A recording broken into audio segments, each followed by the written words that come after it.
안녕하세요, 하이킹입니다. 오늘은 자본주의 게임의 두 번째 시간으로 통화량에 대한 이야기를 좀 하려고 합니다. 통화량에 대한 이야기를 할 건데, 우리가 이게 뉴스를 볼 때 숫자들이 있는 게 있어요. 숫자들. 근데 이 숫자들이 나오면 조금 더 디테일하게 확인을 해야 된다라는 생각을 좀 말씀을 드리고, 이제 통화량에 대한 이야기를 해보도록 하겠습니다. 그냥 요거는 몸풀기 게임처럼 준비한 건데, 이 그래프가 뭘까요? 이 그래프는 사실 사망자 숫자에 대한 그래프입니다. 그래서 보시면 2016년도 기사에 고령화 탓 해가지고 사망자 수가 27.6만 명으로 역대 최고다 라고 해서 여기죠, 여기. 2016년도. 근데 사실 우리가 코로나가 언제 발생했죠? 2020년도 이때 발생을 했죠. 근데 이때까지 계속 우상향으로 늘었어요. 그리고 우리는 근데 그거를 언제 알았어요? 코로나 때 알았어요. 코로나 때. 왜냐면 뉴스든 예능이든 뭐 드라마든 뭐 TV만 틀면 항상 오른쪽 구석탱이에 사망자 수 해가지고 맨날 떠 있으니까 공포를 엄청 줬죠. 근데 2014년부터 천천히 늘었어요. 이렇게 늘어나는 거고, 오히려 21, 22, 지금 23 되면서 좀 꺾였고, 지금 좀 더 꺾인 추세로 가고 있는데, 그러니까 사람의 뇌가 그렇습니다. 이렇게 뭔가 숫자를 보면 공포를 또 주면 잘 받아요, 공포를. 그래서 좀 그러지 말자.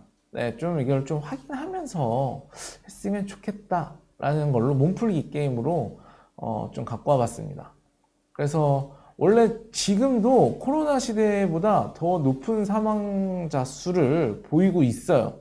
그럼에도 불구하고 이제 아무도 이거에 대해서 무서워하거나 두려워하거나 하지 않죠. 그냥 그런 겁니다. 그래서 정부나 언론은 사람들한테 이 숫자로 불안을 주고 걱정을 주고 고통을 줄 수도 있다. 근데 좀 내가 어떻게 생각하느냐에 따라서 좀 다를 수 있다. 그래서 좀 이거를 우리가 좀 알고 뉴스를 봐야 된다라는 취지로 갖고 왔습니다. 그래서 보시면 10월 17일 아파트값 금리 인하 기대감 속 상승폭 확대. 너무 말이 좀 서울 아파트가 금리 인하가 되면서 다시 엄청 막 상승을 하나? 확대 말하니까 보면 한국부동산원에서 주간 아파트 가격 동향을 발표를 합니다. 이건 매주 목요일마다 발표를 해요. 그래서 이거를 이제 보고 이런 기사를 썼다라고 이렇게 좀 했길래 제가 그 표를 갖고 왔습니다. 얼마나 상승폭이 늘어났길래 이렇게까지 기사를 썼는지 보니까 0.1% 올랐어요. 0.1%.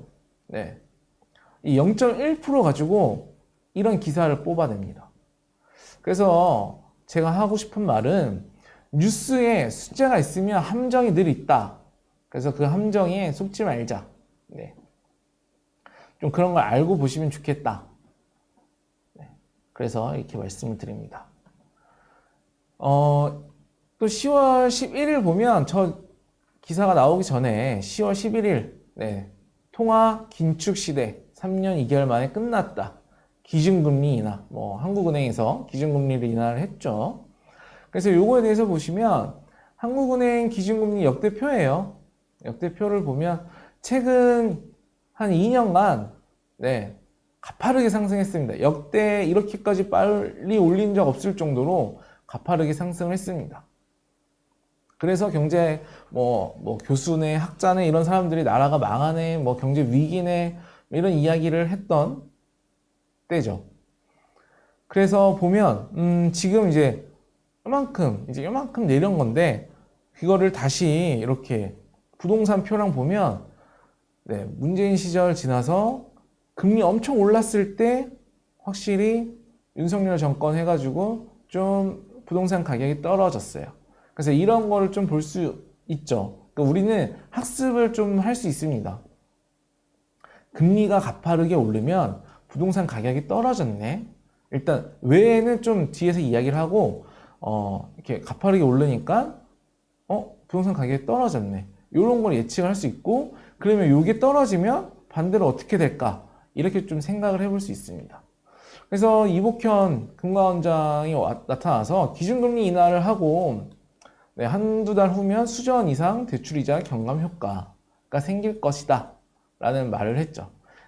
결국에는 다들 대출을 많이 갖고 있는데 기준금리가 떨어졌으니 내가 내는 이자도 줄어들 거고, 이 줄어든 이자로 결국에는 뭐 소비를 하든 자산을 사든 아니면 어떻게든 뭐 좀 쓸 수 있는 돈이 늘어날 것이다. 이런 이야기 한 거예요. 이런 이야기 한 겁니다. 그래서 뉴스 같은 거를 보면 뭐 통화량, 지금도 통화 긴축이라고 하는데, 그래서 이 통화량이 어떤 건가 오늘 좀 보도록 하겠습니다. 통화량이라는 말은 시중에 유통된 돈의 양을 뜻합니다. 이거를 뭐 크게는 M1, M2 이렇게 나눠요. 네. 그래서 여기 M1은 뭐고 M2는 뭐야, 또 어렵다 뭐 이렇게 하실 수 있는데, 그냥 쉽게 말씀을 드리면 M1은 지금 당장 내가 돈을 이렇게 꺼낼 수 있는 돈, 그러니까 뭐 현금, 예금, 뭐 아니면 뭐 주머니에 있는 거 이렇게 그냥 당장 꺼내서 쓸 수 있는 돈을 우리는 M1이라고 불러요. 그리고 이제 M2는 그 돈 플러스 내가 한 뭐 적금을 들고 있는 게 있어요. 아니면은 뭐 주식이나 펀드에 넣어둔 돈이 있어요. 이거를 2년 안에 꺼낼 수 있는 돈. 뭐 여기에는 사실 좀 애매하긴 한데 우리나라 같은 경우에는 전세 보증금 뭐 이런 것도 있겠죠. 그래서 통화량 장기 추세를 M2로 봅니다. 네. 그래서 이제 요 정도는 알아야 돼요. 요 정도. 네. 그래서 M2의 증가세를 보면 통화량이 앞으로 어떻게 되는지, 느는지, 주는지, 우리나라 이 시중에 돈이 늘어나고 있는지, 줄어들고 있는지, 이거를 보통 M2로 봅니다. 그래서 이 정도는 딱 알고 가시면 돼요. 그래서 통화량을 보면 보통 우리는 10년에 2배가 는다고 해요. 10년에 2배. 2004년에는 우리나라에 풀려있는 M2 통화량이 약 929조였어요. 그리고 14년도에는 약 2000조가 됩니다. 네, 그러니까 뭐 약 1000조에서 2000조가 됐죠. 그 다음에 14년도에는 또 약 4000조가 돼요. 또 2배가 늘었죠. 그리고 지금 24년 7월이니까 뭐 34년까지로 보면 뭐 추세상으로는 약 8천조가 되지 않겠나 라고 생각을 합니다. 근데 이게 10년에 2배지만 이거를 복리 효과로 계산을 해보면 한 30년 동안 한 10배가 늘어요. 10배. 그죠?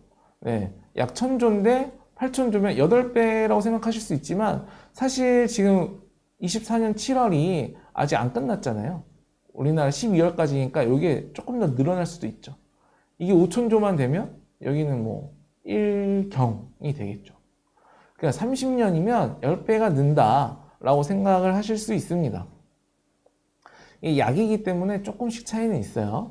그래서 이걸 보시면 최저시급에 대입을 해도 똑같아요. 네.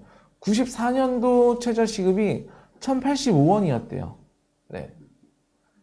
그리고 2004년도에는 2804원. 네, 거의 2배가 넘는, 네, 거의 3배 가까이 늘었죠. 그리고 또 14년도에 5200원. 그리고 24년도에 9800원. 그리고 이제 내년에 만원이 드디어 넘었죠. 25년에 만원이 넘었습니다. 그러니까 결국에는 94년부터 24년까지 약 10배. 맞죠? 그래서 이렇게 되는 거예요. 근데 그럼 돈이 많아지면 좋은 거 아니야? 라고 생각할 수 있어요. 통화량이 느는 게 뭐가 어때서? 라고 생각할 수 있는데 통화량이 증가를 하면 물가가 상승을 하고 돈의 가치가 떨어져요. 이게 무슨 말이냐면, 자, 90년도, 1990년도에 짜장면 한 그릇 값이 1,000원이었대요. 네. 실제로 1,000원이었다고 하더라고요. 이거 통계표 보니까.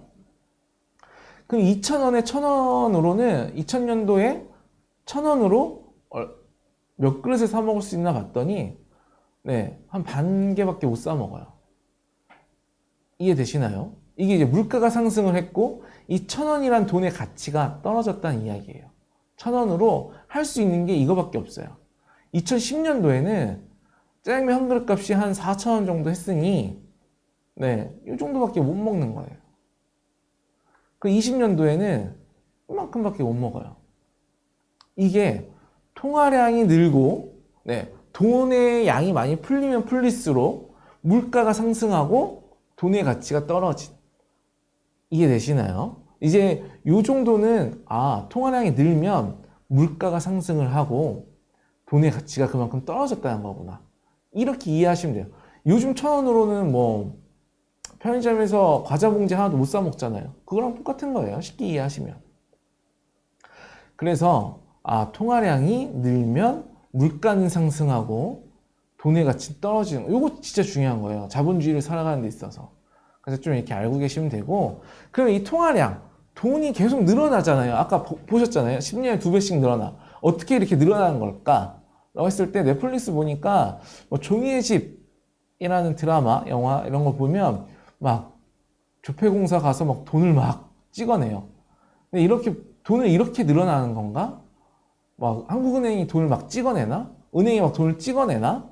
이렇게 생각할 수 있는데 돈은 이제는 이렇게 늘어나지 않아요. 이제는 디지털 시대이기 때문에 이렇게 늘어나지 않습니다. 돈이 늘어나는 방법은 그냥 숫자로 찍혀요. 통장이. 어떻게 늘어나냐면 통화량이 늘어나는 방법이 뭐 여러 가지가 있겠지만 그냥 우리 같은 일반 시민이 투자자가 알고 있으면 딱 좋은 딱 세 가지만 이야기를 하면 은행이 있어요. 은행은 네, 대출을 해줍니다. 누구한테? 대출 받는 사람한테. 어떻게 해주냐면 A라는 사람이 저축을 해요. 저축을 하면 그 저축한 1,000만 원에서 사실 이제 뭐 지급준비율이라고 해서 1,000만 원에 10%만 남겨놓고 대출을 해줄 수 있어 라는 건데 우리나라는 또 7%밖에 안 해요. 네. 그렇게 해서 대출을 해줍니다. 그러면 이 A라는 사람도 은행에 1,000만 원을 맡겼고 언제든지 뺄 수 있겠죠. B라는 사람은 또 900만 원 대출을 받았어요. 그러면 시중에 풀린 돈은 1,925만 원 정도로 됩니다. 네. 왜냐하면 1,000만 원에 대한 이자, 저축이자 2%를 또 받을 거고 이 900만 원에 대한 대출이자 5%를 또 갚아야 되니 이걸 합치면 1,925만 원이 돼요. 이 부분이 사실 조금 어려울 수 있는데 그러면 은행은 1,000만 원을 넣어서 이 사람한테 900만 원 줬잖아. 돈이 없잖아. 라고 할 수 있지만 이 은행은 또 한국은행이라는 데가 있기 때문에 거기서 돈을 빌려올 수도 있어요. 돈이 이렇게 늘어나는 거예요. 이렇게. 그래서 보시면 한국은행을 넣어서 생각을 해보면 한국은행이 만약에 한 1,000억 정도 있다고 칠게요. 한국은행은 뭐 셀 수 없는 돈이 있겠죠. 근데 이 한국은행이 뭐 국민은행한테 대출을 해줘요. 900억을. 지급준비를 예를 들어서 10% 남겨놓고 이거는 이제 좀 쉽게 이해하기 위해서 제가 이렇게 한 거예요. 그럼 900억을 대출을 해줬어요. 그럼 또 이 국민은행은 예를 들면 신한은행한테 또 10%를 빼고 또 대출을 해줘요. 네. 그럼 810억이 되겠죠. 그러면 이 신한은행이 또 뭐 예를 들면 하나은행한테 또 해줘요. 그럼 729억이 되겠죠. 이런 식으로 계속 늘어나는 거예요. 계속. 이걸 우리는 신용창조, 뭐 신용팽창 이렇게 합니다. 여기에 이제 우리라는 그 국민, 대출을 받는 일반 시민이 들어가면 더 많이 늘어나요. 더. 그리고 보시면 아시다시피 은행이 생길 때마다 또 늘어나요. 은행은 대출을 해주고 거기에 대한 이자로 먹고 사는 기업입니다. 네, 그렇기 때문에 은행은 최대한 열심히 대출을 해주기 위해서 노력을 하게 되어 있어요. 왜냐면 그래야 이윤이 남으니까. 은행이 뭐 다른 상품을 판매하는 걸로 이윤이 별로 안 남아요. 네. 뭐 보험 같은 걸 막 하긴 하는데 은행은 그걸로 먹고 살지 않습니다. 그럼 자, 일단 16년, 17년, 20년 새로운 1금융권이 세기가 크게 생겼어요. 그러면 당연히 통합팽창이 됐겠죠. 통합팽창은 통화량이 늘어났다는 이야기고, 통화량이 늘어나면 물가가 상승했다는 거고, 그럼 결국엔 돈의 가치가 떨어졌다는 거겠죠. 그렇기 때문에 17년, 20년도 뭐 이럴 때 네, 부동산 가격도 많이 오르고 뭐 주식도 많이 오르고 이렇게 된 거예요. 돈의 가치가 떨어졌기 때문에. 내가 봤던 아파트가 분명히 17년도에 2억이었는데 20년도에 4억, 5억이 된 건 그만큼 통화량이 늘어난 거예요. 늘어난 거. 그렇기 때문에 가격이 올랐습니다. 이게 좀 이해가 되실지 모르겠네요. 그래서 보시면 은행은 이렇게 은행이라는 게 있고 우리들한테 1,000만 원이라는 대출을 해줍니다. 대출 5%를 만약에 해준다고 하면 1,050만 원을 갚아야죠. 은행은 1,000만 원밖에 없었는데 1,050만 원을 번 거죠. 50만 원을 벌었어요. 이 숫자가 늘어나면 엄청나게 돈을 많이 버는 거죠. 그러니까 우리가 보통 뭐 배추나 뭐 사과나 이런 걸 계속 생산을 해야, 더 많은 생산을 해야 판매량을 늘릴 수 있고, 그래야 돈을 버는데, 은행은 그냥 돈을 늘릴 수 있어요. 그리고 이제는 1,000만 원이라는 돈을 그 금고에서 꺼내가지고 딱 1,000만 원을 이렇게 주는 게 아니라, 요즘은 모바일로 뭐 이렇게 인증 몇 번 하면 내 통장에 그냥 1,000만 원이라는 숫자가 찍히잖아요. 그러니까 디지털화 되면서 통화량은 더 빨리 급속하게 늘어나고 있습니다. 굳이 은행 가서 이렇게 현금으로 이게 위조 지폐인지 아닌지 확인해 가면서 받을 필요가 없으니까. 이렇게 해서 돈이 늘어나는 거예요. 결국에 대출은 통화량을 늘리는 하나의 수단입니다. 그래서 대출은 대출 부분에 대해서 나중에 또 한번 자세하게 이야기를 할 건데, 대출에 관한 정책이 생겼다, 아니면 막 뉴스가 나온다, 뭐 대출 양을 늘려준다, 이러면 좀 조심하실 필요가 있어요. 내가 열심히 살지 않으면, 내가 갖고 있는 자산, 내가 부동산, 뭐 주식 이런 거 없으면, 내가 좀 이렇게 뒤처질 수 있구나, 라는 생각을 가지셔야 됩니다. 이게 통화량이 늘어나는 이유의 첫 번째예요. 첫 번째. 은행이 일부러 늘려내는. 이걸 이제 정부가 어느 정도 컨트롤하고 있긴 한데, 정부와 은행은 결국에는 한 몸입니다. 한 몸. 정부와 은행은 한 몸입니다. 그렇게 늘려내고 있죠. 이게 통화량이 늘어나는 이유 1번.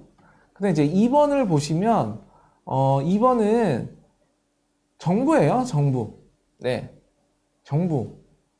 정부가 한국은행한테, 이렇게 제가 이렇게 숫자 1번, 2번, 3번, 4번, 5번까지 써놨어요. 보시면, 돈 빌려줘. 누구한테? 한국은행한테. 이렇게 이야기를 합니다. 뭐, 돈 빌려달라는 이유는 여러 가지가 있겠죠. 네. 뭐, 복지를 해야 돼. 뭐, 무상교육 해야 돼. 뭐 해야 돼. 뭐, 이렇게 정책자금 써야 돼. 돈 빌려줘. 라고 하는 겁니다. 그리고 한국은행은 국채라는 걸 발행을 해요. 이게 이제 90년도가 그때 했던 국채인데 차용증 같은 거예요. 네. 차용증 같은 걸 써서 정부에 돈을 찍어줘요. 디지털로 이제는 찍어주죠. 그럼 정부는 이 국채를 가지고 일반 기업이나 은행한테 팔아요. 네. 지금 이게 정부와 은행과 한국은행의 시스템입니다. 그래서 국채를 기업이나 이제 일반 은행에 매도를 하죠. 3년에 얼마 줄게. 이거 사가. 너네가, 그래서 이제 국채 수익률 이렇게 이야기를 하거든요. 국채 얼마 줄게. 그래서 일반 KB나 이런 데서 좀 많이 사죠. KB 같은데. 그럼 여기서 사가요. 그럼 그 사간 걸로 이제 또 우리한테, 일반 시민들한테도 대출도 해주고 이렇게 합니다. 그래서 사면서 매도 매수가 이루어지죠. 그러면서 매도를 한 돈이 KB나 이런 데서 그 돈이 다시 정부로 들어가요. 이 정부가 돈이 이렇게 생기는 거예요. 정부는 돈이 이렇게 생겨요. 그래서 이렇게 생긴 돈으로 정책 자금을 쓰죠. 무상복지, 뭐 저소득층, 뭐 차상위 계층, 뭐 이렇게 계속 쓰는 거예요. 그래서 이런 식으로 돈이 계속 늘어나요. 그러니까 복지를 하면 왜 망해요? 복지 정책이 늘어나면 왜 우리가 힘들어요? 라고 했을 때 이 논리를 알면 아, 복지 정책을 하면 결국에 이걸 우리가 다시 갚아야 되고 우리가 힘들구나 라는 걸 좀 아셔야 돼요. 그래서 이거를 조금 더 편안하게 글자로 보면 이런 식이에요. 정부가 자금 조달을 해요. 어떻게? 뭐 세금 부족으로 생긴 걸 한국은행을 통해서 자금 조달을 합니다. 돈을 땡겨 쓰는 거죠. 세금은 뭐 맨날 부족하니까. 그래서 세금이 부족하지 않았다라고 한 뉴스는 뭐 최근 50년간 한 번도 없습니다. 네. 왜냐하면 미래에 쓸 돈을 미리 땡겨 쓰니까. 그래서 정책 자금을 씁니다. 네, 경기 부양 뭐 이렇게 뭐 사실 이렇게 정책 자금이 좋은 데 쓰면 좋아요. 좋은 데는 어떤 거냐면 제가 볼 때는 도로 정비 아니면 뭐 공원 이렇게 좀 시민들이 이렇게 즐길 수 있는 데다 쓰면은 너무 좋죠. 근데 그것뿐만 아니라 자기들 표를 얻기 위해서 1인당 25만 원 막 이런 데다 써버리는 거죠. 그게 이제 복지라고도 생각하는 사람들도 있는데 그건 복지가 아니에요. 근데 어쨌든 복지라는 이름으로 그렇게 정책 자금을 씁니다. 자, 그러면 아까 보신 것처럼 한국은행과 일반 은행 그리고 우리들이 대출을 받으면서 생겨나는 돈, 추가적인 돈, 그 다음에 정부가 뿌리는 돈, 이렇게 통화량은 늘어나는 거예요. 통화량은 이렇게. 그리고 세 번째, 세 번째는 이제는 좀 글로벌화 시대가 됐죠. 그래서 외화, 달러를 갖고 옵니다. 달러. 네. 달러를 갖고 오는데 어떻게 갖고 오냐면 기업이 수출을 해요. 뭐 예를 들면 뭐 삼성전자 뭐 이런 데 막 반도체 사업을 해외 나가서 막 해요. 돈을 막 벌어. 그럼 달러를 번 거죠. 그럼 달러를 우리나라로 갖고 와요. 그럼 뭐 또 써야 되잖아요. 하청업체가 한국이에요. 그러면 달러로 줄 수 없잖아요. 그럼 이 달러를 다시 한국은행한테 얘기를 해서 한국 돈으로 원화로 바꾸는 거예요. 그렇게 해서 다시 원화로 지급을 하고 뭐 인건비도 내고 뭐 이런 거예요. 이렇게 해서 또 돈이 늘죠. 바깥에서 벌어온 돈이. 그 다음에 또 주식 같은 경우도 외국인들이 우리나라 주식을 살 때 달러를 갖고 한국 돈으로 바꿔서 다시 또 한국 주식을 사죠. 결국에는 그렇게 또 달러가 늘죠. 돈이 또 늘어나고 있어요. 그 다음에 여기 뭐 서학개미라고 하는데 이제 우리나라 사람들도 이제는 미국 주식을 하죠. 해외 주식을 한단 말이에요. 나는 차라리 금투세 뭐 이렇게만 하느니 그냥 미국에서 돈 벌고 그냥 그 세금 내고 돈 벌래 이렇게 한 사람들이 서학개미죠. 이 사람들이 해외에서 주식 투자를 해서 수익을 내서 다시 한국으로 갖고 와요. 그럼 그만큼 또 세금을 낸 다음에 또 돈이 생겼죠. 이렇게 또 돈이 늘어나요. 그 다음에 이제 좀 K문화가 생기면서 국내로 여행객이 많이 증가했죠. 옛날에는 뭐 우리나라 코리아 이러면 어딘데 어느 나라인데 거기가 뭔데 이랬는데 이제는 다 알잖아요. 다들 이렇게 막 여행 오고 싶어 하고 외국인이 우리나라 와가지고 유튜브 찍고 뭐 이러잖아요. 그러니까 이제 좀 이렇게 달러도 들어오고 그러니까 이런 유튜브도 수익을 달러로 주고 이렇게 늘어나는 거예요. 이렇게 돈이 이렇게 계속 팽창을 합니다. 네. 그래서 10년에 2배라고 하는데 저는 이게 조금 더 10년이라는 세월을 늘려놨기 때문에 그렇지 이거를 조금 더 짧게 보면 이제는 10년에 2배보다는 어느 순간은 7년에 2배, 뭐 5년에 2배가 될 수도 있다고 생각을 해요. 네. 그래서 이거를 알아야 되고 좀 중요하게 말씀을 드리는 이유예요. 자본주의 사회에서는 이 통화량이 늘어난다, 줄어든다 이 뉴스가 나올 때 내가 어떻게 대응해야 되는지 좀 알아야 되거든요. 그래서 통화량이 이렇게 늘어났을 때 우리가 대응을 어떻게 해야 될까? 네, 우리가 어떻게 대응을 해야 될까? 라고 하면 대응하는 방법이 사실 그렇게 많지 않아요. 네, 그렇게 많지 않아요. 지난번 물가 이야기 했을 때도 금 보면 금은 총량이 정해져 있어요. 총량이 정해져 있기 때문에 옛날에는 뭐 한돈에 한 11만 3천 원에 지금 11만 3천 원이죠. 옛날 한돈에 뭐 한 4만 원 뭐 요 정도 수준이었다 칠게요. 네, 이게 뭐 그램당이긴 한데 그냥 이해하기 편하게 한돈으로 하면 요 정도 수준이었어요. 근데 지금 10년 만에 금은 2.5배가 올랐어요. 그러니까 통화량이 2배 오른 거랑 큰 차이는 없지만 조금 더 올랐죠. 네, 조금 더 올랐어요. 왜냐하면 금이라는 거는 물량이 정해져 있으니까. 물량이 정해져 있고 돈은 아까 말씀드린 것처럼 계속 늘어나잖아요. 그러면 정해져 있는 금은 더 비싸질 수밖에 없는 거예요. 근데 2배보다 조금 더 오른 2.5배가 됐어요. 그럼 내가 적어도 금을 계속 꾸준히 사모았으면 어느 정도 했지, 네, 방어를 할 수 있었다. 그런 이야기가 됩니다. 네, 이해되시죠? 그래서 통화량이 늘어날 땐 어쩔 수 없이 자산을 사 모아야 돼요. 네. 그 다음 지난번에 보여드렸던 건데 이렇게 서울 아파트 똑같아요. 공급량이 없대요. 그러니까 금도 더 많이 캘 수 있으면 좋겠죠. 금도 더 많이 캘 수 있으면 금값이 싸질 텐데 아파트도 더 많이 지을 수 있으면 좋겠죠. 더 미친 듯이 많이 지을 수 있으면 좋겠죠. 근데 아파트를 요거밖에 지금 지을 수가 없어요. 여러 가지 이유로 인해서. 네. 여러 가지 이유로 인해서 어쨌든 현재 우리가 서울에 있는 아파트가 계속 오르는 건 많은 이유가 있지만 그 중에 이 수요와 공급, 통화량과 공급 이걸 같이 보실 수 있다는 거예요.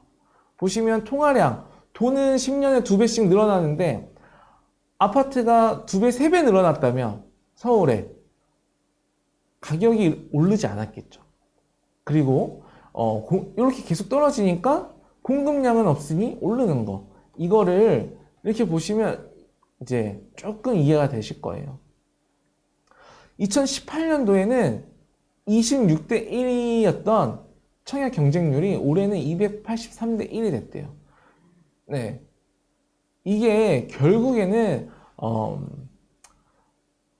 물량이 없으니까 청약할 수 있는 물량이 없는 거죠. 이거를 갖고 싶은 사람들은 너무 많은데 아직까지. 그래서 제가 말씀드리는 게 10년에 2배가 꼭 아닐 수도 있다 라는 말씀을 드리는 거고, 이 수요와 공급의 그래프는 자, 공급량이 없어요. 없다는 건 수량이 없는 거죠. 공급량이 이렇게 갈수록 많아져야 되는데 점점 좁아져. 없어. 네, 공급이 없다는 거예요. 근데 수요는 사실 이거보다 더 가파르게 오르고 있죠. 지금 이게 뭐 거의 10배니까. 그러면 이걸로 시장 가격이 형성이 된다는 거예요. 그러니까 서울 아파트가 뭐 거품이네 아니네 막 이렇게 막 말은 많지만 결국에는 공급량을 못 잡아주면 오를 수밖에 없다. 네. 왜? 여기 살고 싶은 사람들이 많으니까. 서울 아파트는 특히나 왜 그러냐면 그냥 생각을 해보세요. 주변에 사업해서 돈 벌었어? 뭐 강남에 집 한 채는 사야지. 주식해서 돈 벌었어? 뭐 강남에 집 한 채는 사야지. 못해도 서울에 집 한 채는 사야지. 뭐 비트코인으로 돈 벌었어. 집 한 채는 사야지. 어디에? 서울 강남에. 중국인들도 어디 사요? 서울 사요. 어디 사요? 강남 사요. 다 알아요. 다 알아. 네. 이제 서울 강남은 사면 무조건 오른다는 걸 다 알아요. 여기 그냥 네, 뭐 전쟁 나지 않는 이상 이거는 그냥 다 알아. 그렇기 때문에 계속 오른다. 그래서 통화량과 우리가 통화량이 늘어날 때마다 방어를 어떻게 해야 된다? 금을 사 모으거나 아니면 이렇게 좀 부동산 공부를 해서 부동산에 관심을 가져서 임대 아파트 말고 내 아파트를 좀 갖고 있으면 방어를 할 수 있다. 네. 10년, 20년 임대아파트 살면 뭐예요? 20년 뒤에 아파트 가격이 이렇게 폭등하고 오를 텐데. 그냥 그 이야기 하고 싶은 거예요. 결국에는 또. 네. 그래서 이게 같은 날 뉴스거든요. 같은 날 24년 9월 20일 얼마 전 뉴스인데 집 안 사면 벼락거지 된다라고 겁주더니 4.5% 급락했대요. 급락. 충격적 통계. 이런 뉴스를 믿을 것인가? 제가 아까 말씀드렸죠. 뉴스에 숫자가 나오면 함정이 있다고. 그리고 또 같은 날, 이거 같은 날이에요. 월급의 70%를 원리금으로 나가도 벼락거지보단 낫다. 그냥 뉴스 또한 이렇게 두 가지로 나눠집니다. 그래서 어떤 포지션을 가져갈 건가는 본인이 좀 공부를 하고 방향을 정하시면 좋겠다라는 거고, 이 밑에 좀 가계 국가부채 3천조 시대, 국가부채는 아까 말씀드린 것처럼 통화량이 느는 만큼 계속 늘 수밖에 없어요. 네. 이거는 어떤 정권에서 많이 늘어났다, 조금 늘어났다. 그러니까 어떤 정권보다 어떤 정권에 와서 얼마큼 늘었냐 이 차이지 줄일 수는 없습니다. 절대. 빚쟁이 나라, 빚쟁이 국민, 이거 어디서 많이 들어본 이야기죠. 네. 이거 2014년도에 어디서 많이 했던 이야기죠. 그러니까 이거를 듣기 거북할 수도 있죠. 나보고 빚쟁이라고 이렇게 생각할 수도 있는데, 무엇이 더 나은지는 직접 경험해 본 거랑 그냥 숫자로 보면 됩니다. 숫자로 보면 됩니다. 네. 이 이야기는 부채, 대출 관련된 이야기는 한 번 더 따로 시간을 갖고 이거에 대한 이거에 대한 생각을 한번 바꾸는 시간을 따로 한번 갖도록 해볼게요. 그러면 통화량이 늘어나지 않으면 되잖아. 정부가 왜 자꾸 통화량을 늘려? 통화량을 늘어나지 않게 해주면 되잖아. 라는 생각을 또 할 수 있거든요. 통화량이 늘지 않는다? 그게 좋을 수도 있겠죠. 네, 좋을 수도 있지만, 그거는 그렇게 좋지만은 않아요. 좋지만은 않아요. 이 통화량이 늘지 않는 걸 우리는 디플레이션 발생이다 라고 표현을 합니다. 경제적인 용어로는. 그래서 통화량이 축소가 되면 물가가 하락하고 경제활동이 침체되는 현상이 있대요. 그러니까 물가가 상승하면 또 아까 나쁘다며. 근데 물가가 하락한다네? 그럼 좋은 거 아니야? 가격이 싸지니까. 이렇게 생각을 할 수 있어요. 이렇게 생각할 수 있는데, 지금 이게 어디를 보면 알 수 있냐면 중국을 좀 보시면 알 수 있어요. 중국을 보면 이게 9월 26일 보고서거든요. 네. 그러면 중국은 지금 디플레이션의 악순환 고리에 걸렸대요. 이게 뭐냐면 1인당 개인 소득률이거든요. GDP 소득률인데, 여기에 숨어있는 가장 큰 위험 요인이 디플레이션이래요. 왜? 소비가 안 된대요. 소비가. 그러니까 돈이 없어요. 일단. 네. 돈을 못 벌어. 네. 그러니까 통화량이 계속 늘어난 거는 아까 말씀드린 것처럼 외화벌이도 하고, 기업이 삼성전자가 반도체 사업 잘해서 외화벌이도 하고, 현대자동차가 미국에 자동차 수출도 잘해서 외화벌이도 하고, 돈을 계속 벌어야 되잖아요. 근데 돈을 못 벌어. 그냥 정부가 주는 돈만 있고 스스로 돈을 못 벌어. 그러면 돈이 없죠. 정부가 주는 돈 외에는 없으니까. 네. 그러니까 돈이 없으면 소비를 안 하게 되죠. 이해되시죠? 돈을 못 벌어서 어떻게 소비를 하겠어요? 그러면 물가가 떨어질 수는 있어요.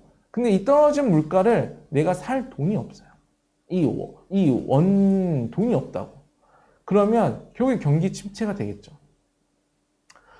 그게 무슨 말이냐면, 내가 아무리 맛있는 음식, 아무리 좋은 차, 아무리 좋은 핸드폰, 이런 걸 계속 만들어내면 뭐예요? 이걸 사줄 사람이 없고, 사줄 돈이 없는데. 이런 걸 이야기하는 거예요. 그러니까 그렇기 때문에 통화량은 계속 늘어야 돼요. 대신, 안정적으로. 좀 한 2%, 3% 이렇게 좀 안정적으로 늘어야 되는데, 그거를 쉽지 않다. 네, 쉽지 않다. 현 사회주의 단계에선 쉽지 않다라는 생각을 갖고 있습니다. 그래서 시진핑 정권의 규제, 이게 두 번째, 이 보고서의 두 번째 키워드인데, 시진핑 정권의 규제 강화, 부동산 붕괴, 기업들 활동 위축, 결국엔 기업을 망가뜨리는 거죠. 중국 같은 경우에는 토지, 땅은 중국 거예요. 그러니까 국가 거고, 부동산, 이 건물만 소유를 할 수 있어요. 이 이야기 누가 해요? 이재명 대표가 하죠. 네, 결국엔 건물가, 근데 잘 생각하면 부동산은 왜 계속 오르냐면 땅은 변하지 않아요. 땅은 계속 있어요. 근데 건물은 낡아요. 그러니까 너무 신기하죠. 네, 자동차도 계속 있어요. 차도 계속 있는데 차는 1년, 2년, 10년이 지나면 중고차가 되면서 차가 똥값이 돼요. 왜? 그냥 차는 그만큼 사용했으니까. 근데 지금 우리 여의도 뭐 시범 아파트 이런 데 가서 보시면 녹물 나와요. 네, 50년 됐어요. 근데 거기는 왜 30억, 50억 계속 막 해요? 거기에 있는 땅은 변함이 없거든. 그러니까 그 건물은 그대로 녹이 슬고 뭐 문제가 되지만 허물어서 거기에 진짜 삐까뻔쩍한 엄청 좋은 아파트가 생기면 또 이제 난리가 나는 거거든요. 그렇기 때문에 이 땅을 국가가 소유를 하고 건물은 뭐 기업이나 개인이 갖게 해주면 결국 이 지금 중국이 그걸 보여줬잖아요. 네, 그러니까 그거를 이야기한 거예요. 그래서 그 부분을 지금 우리나라도 좀 계속 도입을 하려고 하는데 좀 조심성을 갖고 해야 되고, 만약에 일부분만 그런 것만 분양을 하는 데가 있습니다. 현재도. 그러면 그런 분양은 피해야겠죠. 네, 저라면 피할 것 같습니다. 결국엔 그래서 돈이 없죠. 항상 네, 돈이 없어요. 지금 중국도 뭐 중국 부자들이네 어쨌네 하는데 중국의 평균 임금은 우리나라보다 훨씬 낮아요. 네, 그래서 돈이 없죠. 그러면 기업 생산을 안 하게 되고 투자도 안 하죠. 그럼 채용을 안 하겠죠. 이게 계속 사회주의화의 악순환의 기본 고리, 기본 세팅 값이에요. 이걸로 깨트릴 수는 없어요. 네. 이걸 깨트린 사회주의는 아직까지 없습니다. 네. 그러면 결국에 누가 제일 피해봐요? 최종 소비자, 저소득층, 임차인이 가장 피해를 보죠. 악순환 고리예요. 네, 악순환의 고리입니다. 그래서 이거를 깨트리려면 네, 저는 좀 자본주의와 좀 사회주의가 좀 이렇게 되게 좀 잘 굴러가야 된다. 사회주의를 무조건 배척하는 건 아니에요. 제가 처음 말씀드린 것처럼 임대주택을 제가 무조건 거절하진 않았잖아요. 고령화 시대가 되고 노인이 되었는데 열심히 살았지만 내가 준비한 노후가 없어. 이거는 그래도 이분들이 젊은 시절에 열심히 산 거에 대한 어느 정도를 나라가 좀 해결해 주는 건 저는 맞다고 생각을 합니다. 근데 2030한테 해준다? 저는 이건 아니라고 생각을 해요. 네. 그리고 뭐 40대들한테도 막 요즘은 막 해준다? 뭐 여러 가지 저는 이거 사실 잘 모르겠는데 복지에 대해서 큰 관심이 없어서 혜택이 없다 보니까 잘 모르겠는데 막 이거 열심히 타먹는 사람들 많더라고요. 그래서 그거 좀 아니다 라는 말씀을 드리고 싶습니다.